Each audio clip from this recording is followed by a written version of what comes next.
फूलन देवी के हत्यारे को उम्र कैद की सजा सुना दी गई है। शेर सिंह राणा को दोषी करार दिया गया था और आज शेर सिंह राणा को उम्र कैद की सजा सुना दी गई है। आपको बता दें 2001 में फूलन देवी की गोली मारकर हत्या कर दी गई थी और शेर सिंह राणा ने कोर्ट में कहा था कि बदले की भावना से यह हत्या की गई थी। एबीपी न्यूज संवाददाता अंकित गुप्ता से लेते हैं और जानकारी।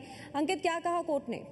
पल्लवी, अदालत को आज सजा का ऐलान करना था और जैसे ही शेर सिंह राणा को अदालत में पेश किया गया, अदालत ने अपने फैसले में साफ तौर से कहा कि शेर सिंह राणा को पहले ही अदालत 302 आईपीसी की धारा 302 यानी कि हत्या के मामले में और जो 307 में दोषी ठहरा चुकी है हत्या के प्रयास के मामले में। तो ऐसे में अब इन दोनों ही धाराओं के तहत शेर सिंह राणा को उम्र कैद की सजा सुनाई जा रही है। हालांकि जब जो सजा पर बहस हो रही थी परसों वाले दिन, तो उस दिन यहाँ पर जो सरकारी पक्ष के वकील हैं उन्होंने दलील देते हुए ये मांग की थी कि शेर सिंह राणा को मौत की सजा दी जाए, क्योंकि उसने एक मेंबर ऑफ पार्लियामेंट के ऊपर इस तरीके का अटैक किया था और एक बदले की भावना से कार्रवाई की है। न सिर्फ इतना, उसके बाद में वो जेल से भी फरार हुआ था साल 2004 में। तो इस चीज को लेकर के उन्होंने मौत की सजा देने की मांग की थी, लेकिन अदालत ने अपने फैसले में ये साफ तौर से माना है कि ये मामला रेयरेस्ट ऑफ रेयर की कैटेगरी में नहीं आता।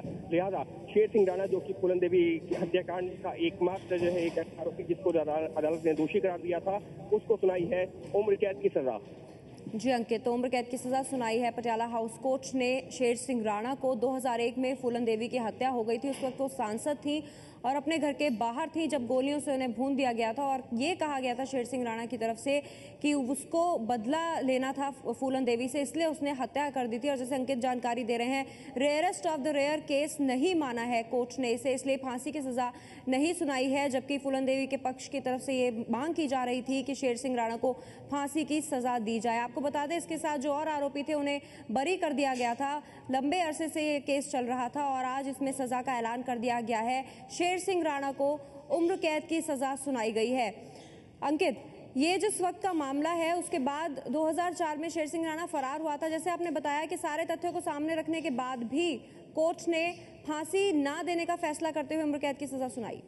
बिल्कुल पल्लवी, क्योंकि जब कोई भी मामला होता है, किसी भी जो शख्स को दोषी करार दिया जाता है आईपीसी की धारा 302 में, तो दो ही तरह की सजा हो सकती है, या तो मौत की सजा या फिर उम्र कैद की सजा। और ऐसे में जब जो सरकारी पक्ष होता है उसको ये साबित करना होता है कि अगर वो मौत की सजा की मांग कर रहा है तो उसका आधार क्या है, क्योंकि सुप्रीम कोर्ट के फैसलों के मुताबिक साफ है कि जब तक ये ना तय हो जाए कि मामला घनिष्ठतम अपराध की श्रेणी में आता है, तब तक किसी भी मामले में मौत की सजा नहीं दी जा सकती। और बचाव, हालांकि जो सरकारी पक्ष का यही कहना था कि इस मामले को घनिष्ठतम अपराध यानी कि रेयरेस्ट ऑफ रेयर की कैटेगरी में रखा जाए, लेकिन जो शेर सिंह राणा के वकील थे उनका यही कहना था कि अगर हम अदालत के फैसले को भी देखते हैं, जहां पर बाकी आरोपियों को संदेह का लाभ मिला और शेर सिंह राणा को दोषी करार दिया, तो ऐसे में उसको उम्र कैद से ज्यादा की सजा नहीं मिलनी चाहिए। तो उम्र कैद की सजा दी गई है, जैसे अंकित बता रहे हैं, शेर सिंह राणा को उम्र कैद की सजा सुना दी है पटियाला हाउस कोर्ट ने फूलन देवी हत्याकांड में। शुक्र अंकित आपका जानकारी के